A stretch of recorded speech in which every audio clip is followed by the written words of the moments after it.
unlocking your world of creativity with best-selling author and brand innovator, Mark Stinson. This episode is brought to you by White Cloud Coffee Roasters, where every bean tells a story of adventure. Visit whitecloudcoffee.com and use the code CREATIVITY. Welcome back, friends, to our podcast, Your World of Creativity, where we'd like to travel around the world talking to creative practitioners everywhere and of all kinds about how we get inspired, how we can organize our ideas, and most of all, how we gain the confidence and the connections to launch our work out into the world. And today we're going to talk about e-commerce, conversion, optimization, all these kind of creative strategies, especially when we think about online stores and online commerce. And my guest is Matthew Stafford. Matthew, welcome to the show. Hello, thanks for having me. Matt's a serial entrepreneur. He's built a lot of successful businesses and across many industries, particularly e-commerce. His role at Build, Grow, and Scale is what we'll focus on today, helping store owners. And Matt, I was reading about this huge BGS, Build, Grow, Scale live event, this large e-commerce event that you put on. Tell us how that came about. Yeah, we ran it for 4 years and then COVID happened and we ran it 1 year after COVID kind of blew over. And then the last couple of years we haven't had it. But essentially what we did is it was the largest e-com based live event in the United States for 3-4 years. We bring in all the way up to almost 500 people, store That's owners. exciting. Yeah. Yep. And then just share with them what we were doing with our partner stores and they could learn how to do what we were doing or become a client. Good. I want to get into some of those learnings and techniques. Let's start with this idea of conversions, just as a term. And do you think that if I spend more money, if I put the big ad budget behind it, surely my rates, my conversions, my sales will go up? You found that's not always the case. Yeah, and in fact, I think that's typically how people do things. They think, oh, once I have this, then I'll do that and become that, when really you have to become that to have it, or you got to do it to become it and then have it. And so it's typically backwards. Most people's websites convert at 2 or 3% on average. And so if you think about that, you had 100 people that raised their hand and said, hey, I'm interested in whatever it is you're selling or in getting more information. They come to your website and only 2 to 3 people take the action that you want them to, and 97 people leave. The industry mantra is, I need more traffic. And for me, I just thought, no, I want 2 or 3 more of those 97 people to buy. And when they do that, I doubled my business on the same amount of ad spend. And so that kind of became my whole shtick was traffic's not your problem. It's actually when they get there, they can't figure out what they're supposed to do, or they can't get their questions answered until they leave with nothing. And that's really where I started focusing on the data of the websites and the psychology of how people buy and get their questions answered. And as we've instituted that on the websites, our sites that we work with continue to increase year over year. And if you can get 6 customers where your competitors are only getting 3, you can buy market share, because he who can spend the most to acquire the customer wins. Yes. And you can't have a conversation like this without using the word funnel. But I'm picturing what you're talking about. 100 people, 1,000 people visit your site. And like you say, only 2 or 3 come out the other end. But think about all the actions, the micro actions, the persuasion that has to happen in this journey. And we're tracking all of that. So we have a lot of really cool data. I think we stopped counting 4 or 5 years ago, and we were at $400 or $500 million through our shopping carts at that point. So the amount of data that we have compared to a normal store owner, like we have more data than they'll get in 10 years, 20 years of their business. And so a lot of our best practices are automatically going to get them lifts. But I'll share a really cool kind of a we stumbled across it. We put a question on, and I'm fumbling around here because I was trying to think of how to introduce it, but I'll just give it to you. Yes. Essentially, what we did was we were trying to figure out how to get more conversions on the site. So what we did was on the thank you page, we put a little pop-up that had a question. What was the one thing that almost made you not buy? So instead of interviewing the people who didn't buy and trying to get them to tell you why they didn't, we actually asked the people who did buy what almost prevented them. And when we did that, we got really good answers. In fact, I would tell you 4 or 5 of our biggest winners, maybe 6 of our biggest winners over the last few years came from that question on the thank you page. Them telling us what they didn't understand, what was friction, what caused a problem. And then we go back and fix that, and we could see a marked increase in conversions. So good. Anybody that has a website that asks for any type of action, it's not even if they bought, maybe it's just they submitted their email. What was the one reason why you almost didn't trust us to submit your email? And let them tell you. And all of those things, you go back and fix them, you're going to have a marked increase. So good. So after reviewing these thousands of sites, millions of dollars in sales, what would you say are those 3 big conversion killers? Why did people almost stop? Yeah. So one is confusion, meaning typically when you're a small business, you're doing all your own customer service. And so every time someone asks a question, you think that information now needs to go on your website. And what happens is the site becomes very cluttered and confusing because a lot of times you're not thinking about where on the website they have that question.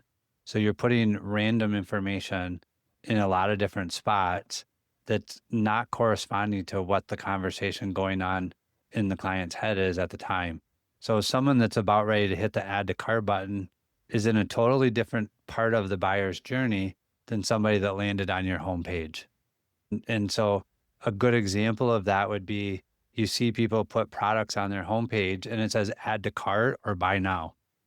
And I always ask the owner, okay, what is your average order value? They're $130. I'm like, okay, so you're telling me that thumbnail right there on your homepage with 4 different products, do they have enough information to make a $130 buying decision? They're like, no. I'm like, okay, so then you're not entering the conversation where the client is and they're not ready to buy now. A lot of times they won't click that button because they think that's going to put them into the buying process. Right now, they're just browsing. So interesting. Yep. So that was one. Another one, I would say a principle that anybody can apply is called the hierarchy of focus, meaning a lot of times people want everything on their site to match. So if their site's black and yellow, they put black or yellow buttons. And what we know is, because everybody always wants to test button colors, the button color doesn't matter. What actually matters is that it doesn't blend in with the rest of the site. So that hierarchy of focus is, what is the next most important action that you want them to take on the page? And then that needs to be crystal clear and stand out. So when they land on the product page, the thing that stands out is the add to cart button more than anything else. It doesn't blend in with everything. Very helpful. What else in terms of, I think about myths. Oh, always do this. Never do this.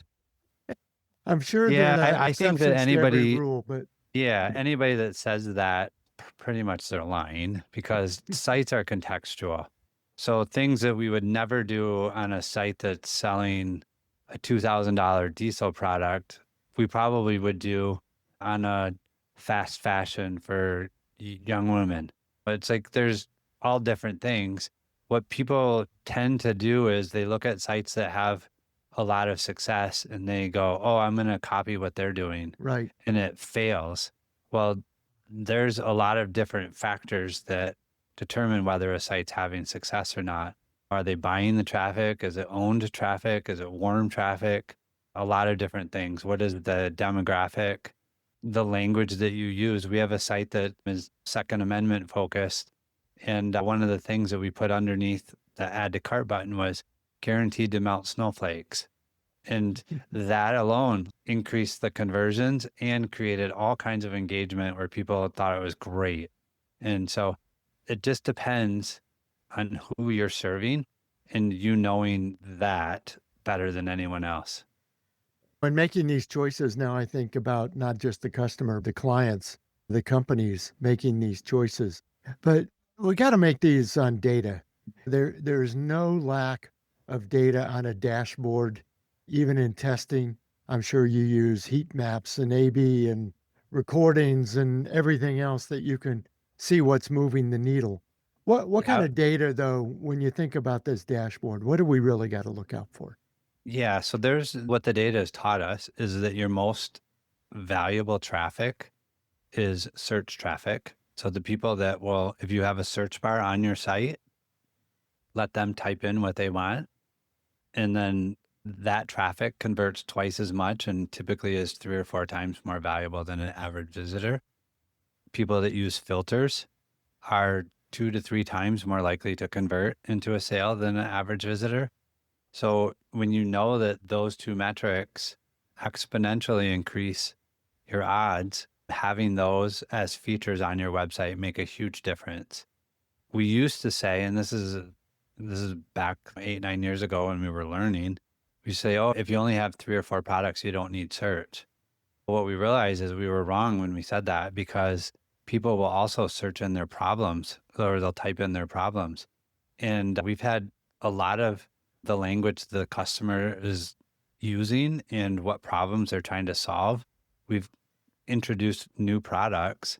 And one story was we were working for a site called Cub Coats and we checked what people were typing in the search. And the two most searched items were unicorn and unicorn spelled wrong. And so we're like, hey, a lot of people are looking for a unicorn. And what it is, it's a site that has a stuffed animal that kids can wear. And when they unzip it, it turns into a hoodie. And so they made a unicorn one and they launched it on Amazon Prime Day and they did $490,000, a $500,000 day because they notified everybody that they came out with the unicorn product. And Yes, that they were searching for. yeah. Yeah. I wanted to rewind that a little bit because I think when you started, I was thinking search, meaning internet search. You were Nope. meaning intra-site search. Yes. Yep.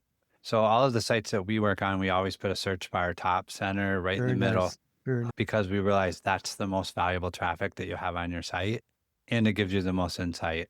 So we do that on all of them. You want your site to be searchable. And not only as a function, but capture all that search. Yeah. As- so you as can see what data. they're typing in. Yep. Yeah. Which all the search bars do that now. And you've talked a lot. I've read some of your articles, watched some of your videos about personalizing the user experience, personalizing the customer journey. And we've been talking about how they follow the site, but I wanted to broaden out a little bit and think, how does that interconnect with their overall customer journey? Yeah, I think the personalization, most of it has to happen on the back end.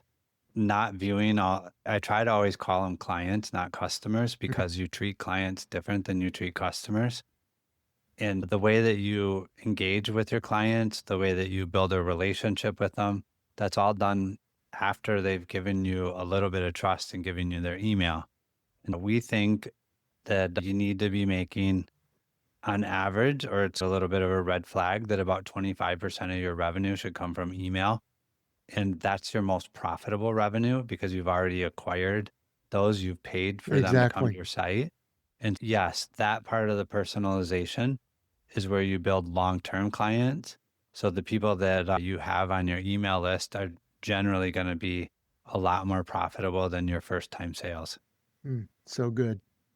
And I think about AI, of course, but all kinds of segmentation and behavioral data as a personalization tool.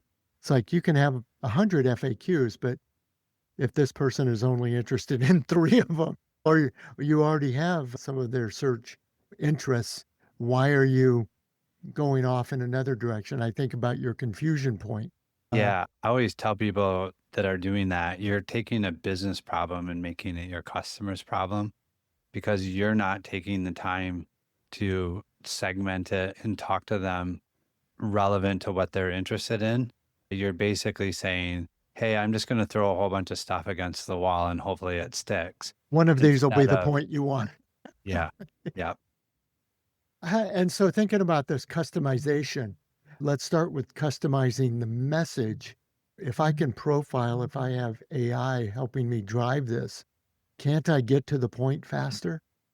I think so. I don't think it's not done well yet. It's got a lot of bugs in it. And we certainly have some of our partner brands have tried it and we haven't seen a huge lift from it. So I don't know if it creeps people out or if it's just not good enough that's going to actually move the needle. I think more of the personalization happens before they get to the site with what people have clicked on and what ads that they think are relevant. Being served an ad for something that you're interested in, by the time you get to the site, the personalization probably doesn't matter near as much because it's already done that. And that's been programmatically done. Yes. I wondered about your point of view on this creepy factor, but it's, you know, so much about me already. What is the customer benefit to a cookie?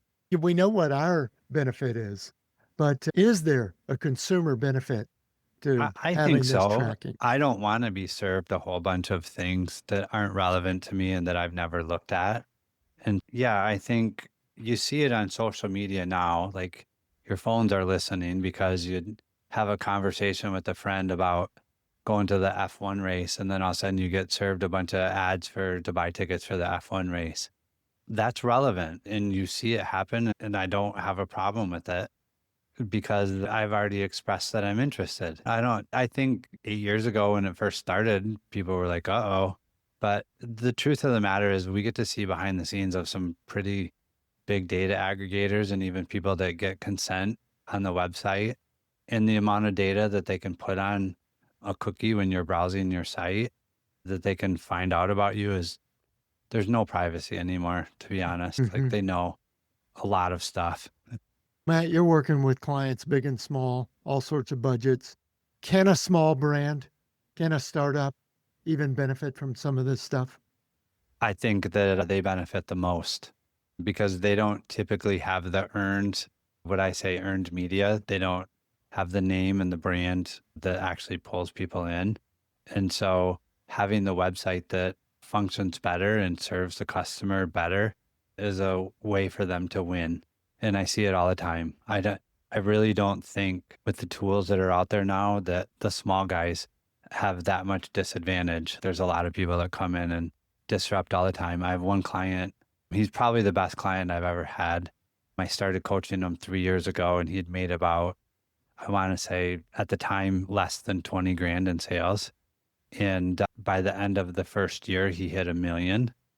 The second year, he hit 13.8 million.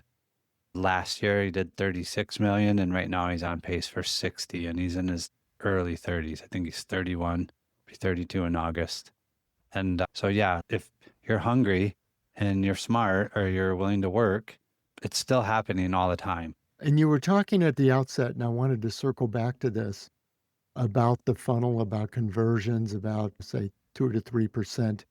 This might be where remarketing comes in. I think about abandoned leads. They were there once. Yeah. This is like Much any easier other to get lead. them back than someone Your who's sales never rep, been. if a sales rep only went to a customer one time, you'd say, are you really trying to sell or not?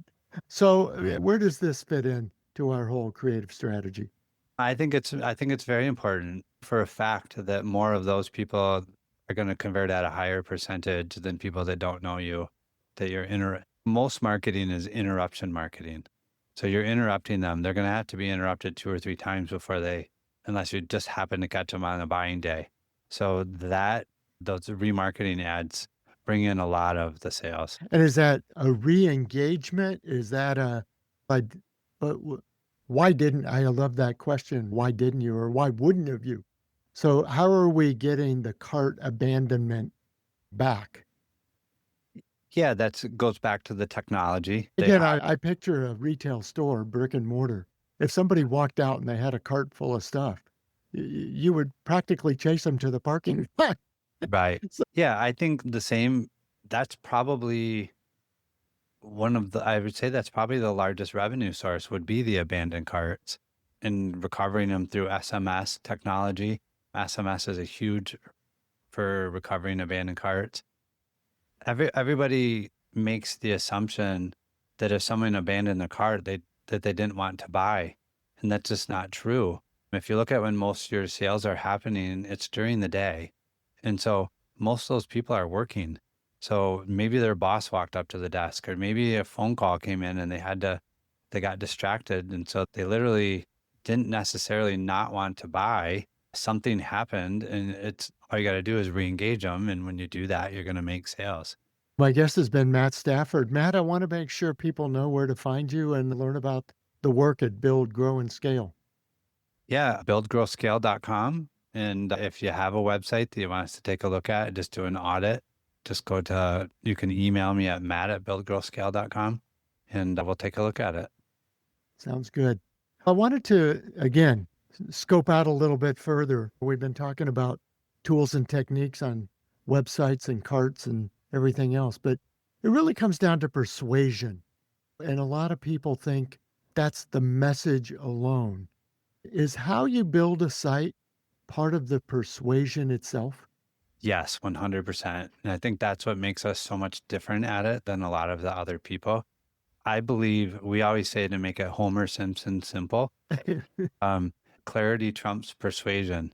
So a lot of times people are trying to be very fancy and do a lot of that. And I will tell you, 9 times out of 10, we can get a very simple, ugly site to convert way better than these fancy ones with all the fonts and different colors and blends and all this other stuff that it makes the owner of the site feel good, but it doesn't make the people that visit it buy. Mm-hmm. And we've always said, like you were talking about, follow the brand guidelines, put this color here and put this logo, but the ugly site sometimes does win, doesn't it? Yeah, we say form over function or function over form because a lot of times they think, oh, it's got to look this pretty and my brand colors. And I always ask them, first off, I challenge them. I say, you don't have a brand. And they're like, what do you mean? I said, if you turn off ads, are you going to stay in business? They're like, no. I said, then you don't have a brand. You have a website that you make sales on. It's a brand when you don't no longer have to run ads and you can stay in business because now people know and trust you. Yes. Always had a mentor who called that the souffle effect. As soon as you turn it off, if it falls, then you haven't built much of a foundation, have you? Yes. Yep. Very good. Matt, I've really enjoyed our conversation. Thanks for all these insights. This is one of those where you can, listeners, rewind the tape here, listen to it again, because there's all sorts of morsels. And I think you probably left us some breadcrumbs, and I'm sure you'll be re-engaging us, Matt. All right. Thank you. Yeah, thank you. Yes. And listeners, thanks for coming by. We also want to thank our sponsor of today's episode, White Cloud Coffee Roasters. You can enjoy a 10% discount off your first order when you use the word creativity at checkout. Visit whitecloudcoffee.com. And Matt, I'm sure if you went to White Cloud Coffee, you'd have a lot of suggestions. So we'll probably connect over that. And listeners, also come back again for our next episode. We'll continue these round the world travels. And if you like what you heard today, please do subscribe and leave us a review on your favorite podcast app. So until next time, I'm Mark Stinson, and we'll keep unlocking your world of creativity. We'll see you next time.